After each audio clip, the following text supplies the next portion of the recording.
You're listening to Thrive, your agency resource, the only podcast of its kind for creative, media, and technology leaders who are ready to dive deeper into consciousness, leadership, and agency growth.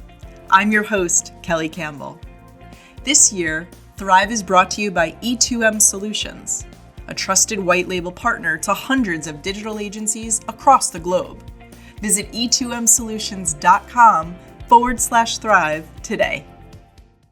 Welcome back to another episode of Thrive. Many of us as agency leaders, we started out as freelancers. I definitely did. I took a big leap, left my full-time job that I only had for about a year and a half after college.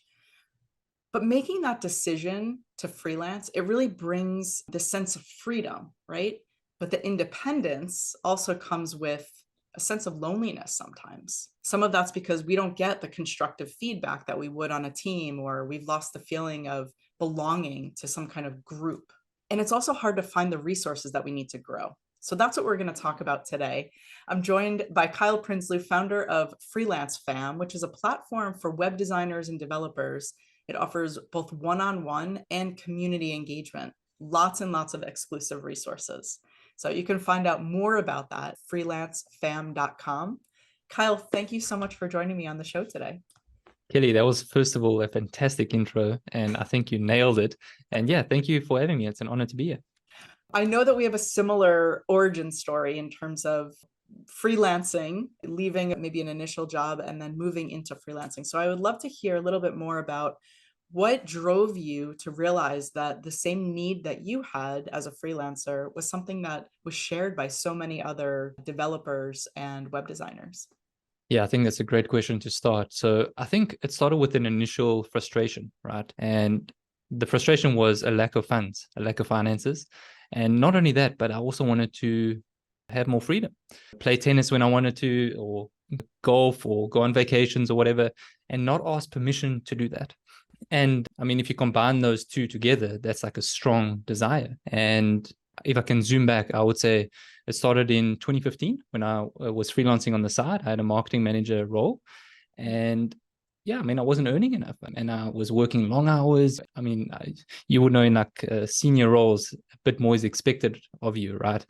And yeah, I think after about a year of freelancing on the side, I was earning actually more than my full-time income. And then I stayed on a bit more, and I've been full-time freelance since 2017. That led to various different businesses, e-commerce, software, agencies, things like that. And here we are today.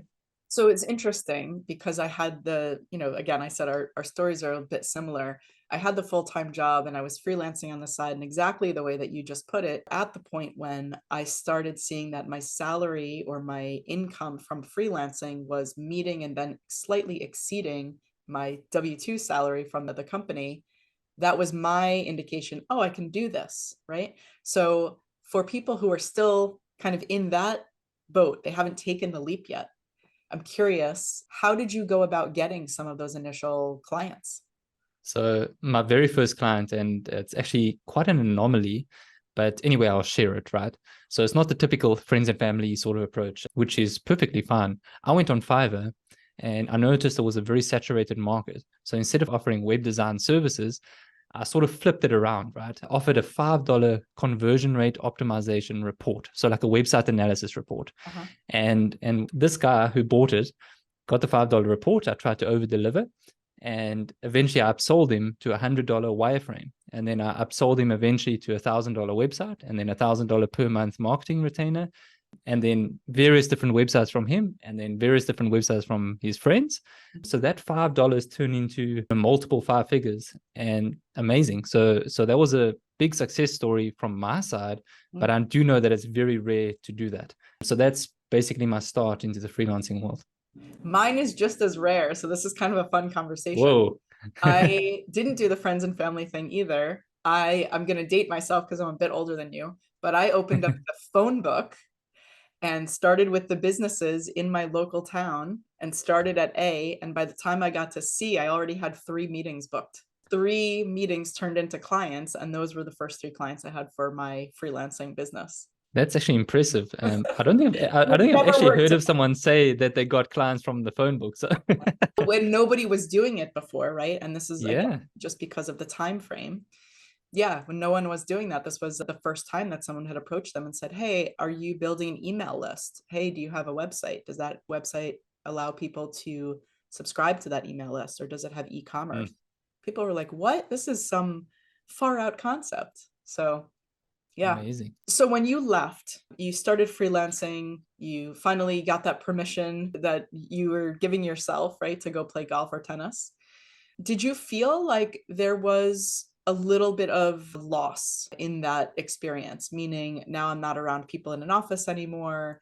This is great, all of this freedom and independence, but there's also something lacking.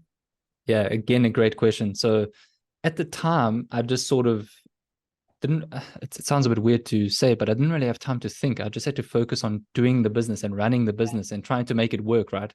But over time, I would say after about a year or even 2 years, I think it actually, I realized it got a bit lonely. Yeah. And what I actually did was I actually brought someone on board as a partner, 50-50 partner. And in fact, it was like so extreme that it was just like, I'm not really interested in the money. I just want someone in the business just to chat with and everything. So unfortunately, it didn't work out, but that just goes to show how I really wanted that. Yeah. And I missed that interaction, speaking with people. And because I mean, the nature of our work is very often for a lot of us remote work. Yeah. And sometimes you don't just want to chat with clients over coffee or something. You actually want like a teammate or a partner or someone to chat with. So yeah, I mean that was my experience, but I'm curious, how was your experience? I never had a partner, but I will say that what's interesting now is I wish that I had hired a coach similar to the one Mm, that I became. I wish that I was the coach that I needed back then. Coaching wasn't really a thing when I owned my mm, agency. So, yeah, I think that in helping other agency leaders so that they have a non-equity partner, right? They have a sounding board. mm, They feel like, yes, I'm in there with them, but I'm not getting 50% of the profits. I'm mm. much more affordable than that. Um, Yeah, so, sorry if I can jump in. I'm quite disappointed you didn't reach out to me back then. I'm sorry, I should have. But in general, this community that you've created, how important is the actual communal aspect of that for the people who are in freelance fam? Yeah, look, I mean, it's massive, right? I didn't say that when I was starting, especially in 2016. So 2016, I had a friend and who actually happened to turn into my business partner eventually. And I said to him, look, here's my goal for the year. I want to have monthly calls and you hold me accountable to it. Mhm. And I cannot underestimate or undervalue what that actually meant because that helped so much. And it sounds a bit weird to say, but I really would have loved a community like what we have, that accountability. And we didn't have that. Maybe if there was, I didn't find it back then. And I think that that is the biggest value in the community. And even if it's not in my community, my whole goal is to help freelancers, business owners, agencies, whatever, succeed. And I think that the accountability side, I mean, you mentioned the coaching, I think that's incredible. And if you want to collab with other like-minded peers going through the same struggles, the same goals, a community is a place to be. Yeah. And do you also offer, I know that they're exclusive resources, but also different ways to communicate outside of just email or through the community itself? Are there other places or channels for communication? Yeah, so I do actually do like one-on-one calls with some community members as long as they make a booking. I've still got quite a bit of a backlog to get to, but that's there. And look, I mean, the real value comes inside the community where people are chatting with each other, and a lot of conversations happen in the DMs, either with me and some community members or fellow community members chatting together. We have like weekly chats on Zoom, like group calls, maybe some webinars with some experts chatting on certain topics, and that has been very popular and very helpful. So yeah, I think it's mainly in those things. Yeah, yeah, that's great. Yeah. So, talk a little bit about, before we hit record, we started talking a bit about this very interesting place where some freelancers can say, "This is great. I'm very content. I want to grow my freelance business, but I don't necessarily want to grow it into an agency," right? And there's nothing wrong with either of those options. And I'm sure that there are a third, fourth options. What have you found is sort of the percentage of people who say, I'm content as a freelancer, or I really would like to grow this into something bigger than just me? Yeah, I think if we have to sort of start with that whole question, freelance or agency, I would actually start it by saying I think there's a big misconception on what is the ideal thing here, because I think that there's a lot of chat on people saying grow an agency, grow an agency. But I agree with you. I think that there are many, many freelancers who are very content doing extremely well. And if that's what you want to do, great, fantastic, do it. So I think that this whole hype about growing an agency is what you should be doing. I would disagree with that. However, I think that it could be worthwhile for your business and for your needs and for your fulfillment and everything. But again, we need to look at the why behind it. Is it just to grow, to get money? Because even that needs to be discussed, because agencies make more revenue, but they could also potentially make less profit. And you've got more hassles with staff and everything else. Pros and cons, of course. And I think that that needs to be really decided. Personally, what I like is I like starting out as a freelancer, and this is my recommendation. It's just my thoughts and 2 cents on the topic. Yeah. So start out as a freelancer. If it works for you, great, stick at it. If you want help, maybe you want someone, maybe you've got like marketing skills and you want someone with web design skills, or vice versa, or maybe you need like a project manager or someone in sales or whatever, then you can outsource your work. You don't need to work or hire someone full-time or even part-time. For me, I've got what I would refer to as like a micro agency. So I've got, I think, 2 or 3 people full-time, and then about 10 people on a contract basis. Some are like a few hours, some are even part-time or even full-time. And that works very well because it's very lean, very profitable, and I've seen it in other different businesses. And it's actually quite sad because I've got a lot of friends in this space and they do very, very well. High 6-figure businesses, even in the 7-figure businesses, making great revenue. But all of a sudden they lose a few clients and they've got this massive team, office, everything else. And they're like, oh, what just happened? And yeah, I think there's some trade-off. But yeah, what do you think about it? It's a really great conversation. And I think the conversation is very different from if we were to have this 7 years ago, 8 years ago, because I think back then, and this was right at the time when I was selling my agency, at that time, it was if your employees are not full-time and on salary, then you're not a real business and you're not taken seriously, which is fascinating, right? Because then that's some kind of societal, external validation issue. The reality, as I've been working with lots and lots of different agencies over the last 7 years, is that the ones that are running lean, the ones that are running profitably, their employees, their talent is happier because they're not salaried. They can do whatever they want. They've got more flexibility. Profit margins are much higher. So this, you call it a micro agency. I love that. That micro model is actually where it's at. And interestingly, as a coach and a consultant, I've seen a couple of clients that I've worked with over the last 7 years say, I have an agency, I've got all the full-time staff. I actually want to dial it down now to a consultancy where it's maybe just me or me and one other person, right? So I think you're spot on here with do what's right for you. It doesn't matter what other people are saying or what you think is a successful business, right? If you start thinking about employee headcount, like salaried employee headcount as a success metric, you are in the wrong place. That's not what it's about. It's how many times am I going to play tennis this week? That's the success metric, right? And Exactly. others, of Yeah. course. Yeah. Yeah, and your initial question, and I realized I actually didn't answer it because you asked like the content metric, and obviously it's relative to each person. And but I think circling back to how you ended that, that for me is the definition of a successful business. Yeah. Because if you're in your business and constantly working crazy hours and everything is reliant on you, I think one can make a very good case that that's not a good business. Whereas if you've got more time and more freedom, flexibility and everything, and you're still doing well and your teammates or staff or whatever are actually enjoying what they do, I think that is a much better business and a successful business model. Yeah. Yeah. Hey, let's take a quick break. Did you know that there's a better way to scale your agency?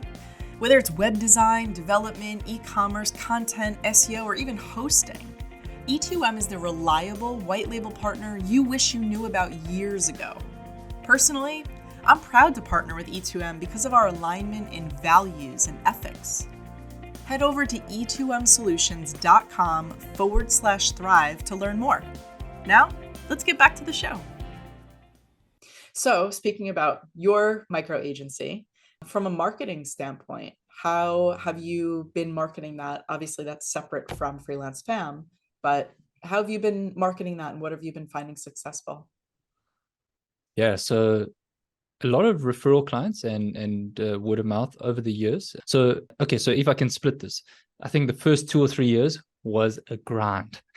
And also for freelancers or agencies wanting to start out, I actually say, like, look, the first 1 or 2 years, it's not going to be easy.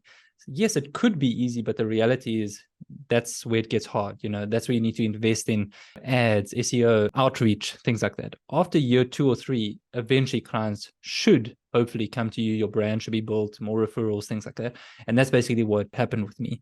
So I don't really do as much outreach as I did in earlier stages, but now it's a lot more like referrals and people coming to me. Mm-hmm.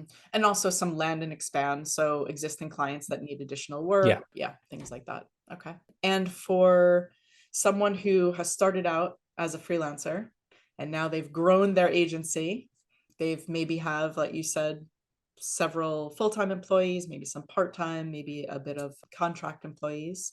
What words of wisdom would you impart on them now that they're out of the freelancer kind of category, but now they're in a different platform, they're in a different plateau, right? Of where do I go from here? Yeah. Wow.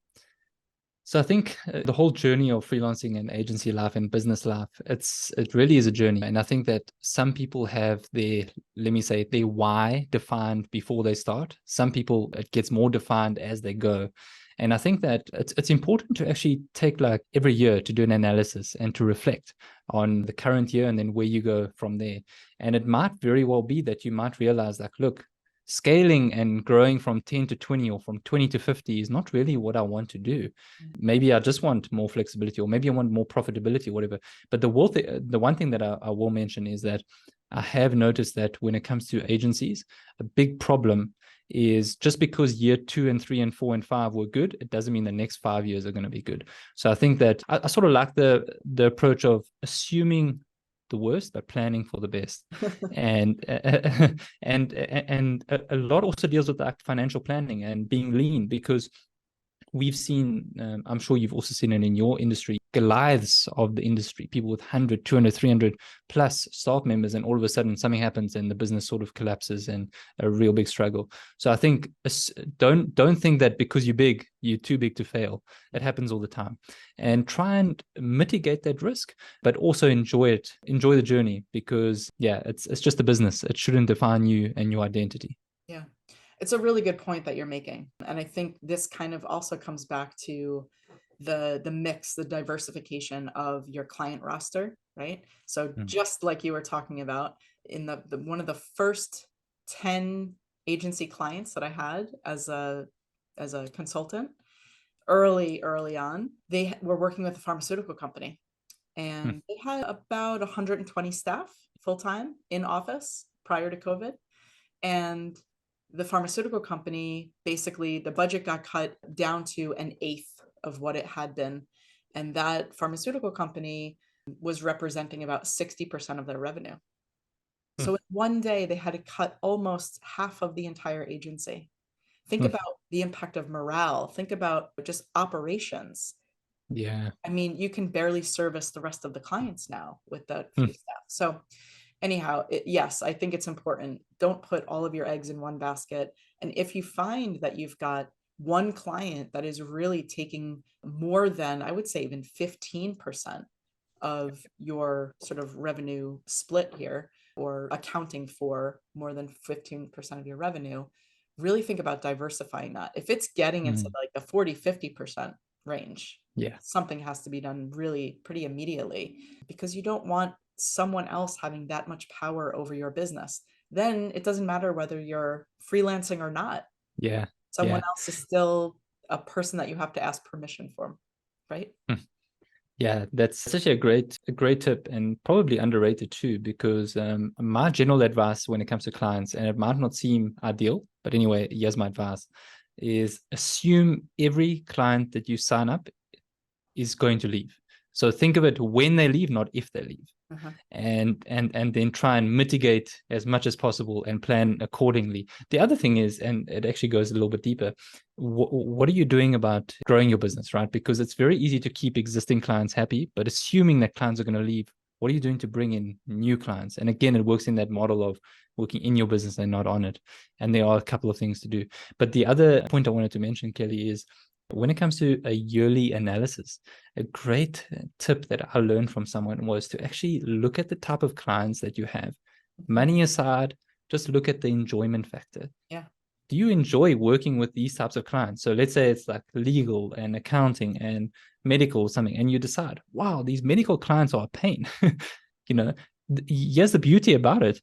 You can make some changes to close that off and only take on and work with the clients that you want to work with.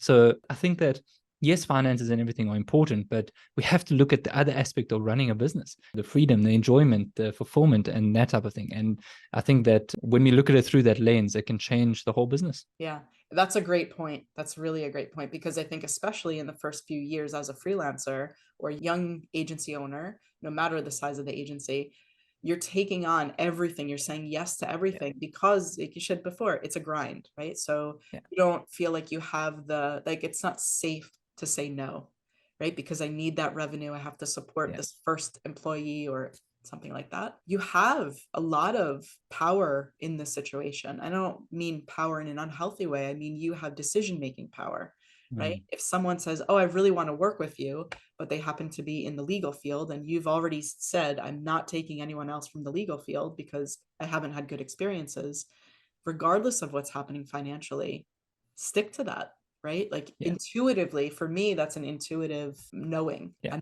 don't want to work with that kind of organization. And there's a reason for that. It's not aligned with my values, or it's, I've had past negative experiences, or whatever the reason, doesn't really matter. But I think we do forget that, especially in the beginning. It's like, I always say not all money is good money. And it's true. Even if it's like, man, it's going to be really tough to make payroll next month, I should take this client on. It's like, if your gut is telling you don't do it, don't do it. Trust yourself. Yeah, it's actually a good point. And I always say something like, when starting out a business, create a business around your desired lifestyle, not a compromised lifestyle around a business. And I think when it comes to the beauty of freelancing and running a business, these are things that within our control. It's an internal factor. External factors, for example, like COVID and some other threats and everything, we can't control that, but we can control these. And it starts with sometimes making hard decisions. Yeah. Well, I think that the community that you've built is absolutely beautiful. I think it's really, really much needed by freelancers, whether they're web designers, software developers, folks in marketing, or even small agencies trying to just figure it out. So again, if anyone wants more information or wants to learn a little bit more about that, freelancefam.com. I love the name. Thank you so much, not only for joining me, but also just for creating this kind of community. Yeah, it's a great resource, and it's something that, as you said, when you were starting out, you wish you had it. When I was starting out, I wish I had it. I would have been your first sign up.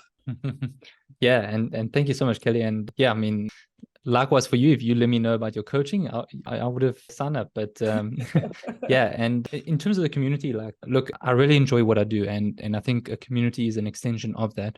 And where I really found fulfillment is teaching people how to fish. It's incredible to see lives change and families impacted, even if it's just a little bit on the side, just that confidence, and it does something to their identity, and I really love that. So I just wanted to highlight that. Yeah, well, you're empowering people, right? That's what it comes down to. And so that always has to feel good, because then someone is not reliant on you. They're able to go out and grow the business that they want to grow, not the one that they think they have to. I like that. Great way to end, I think. Thank you so much, Kyle. This has been a pleasure. Thank you so much, Kelly. I really appreciate it. And thank you for joining us. If you liked this episode, please rate the show or subscribe wherever you watch or listen. And a big thank you to the official sponsor of Thrive for this year, E2M Solutions, your white label agency partner. Learn more about their approach, services, and subscription plans at e2solutions.com/thrive.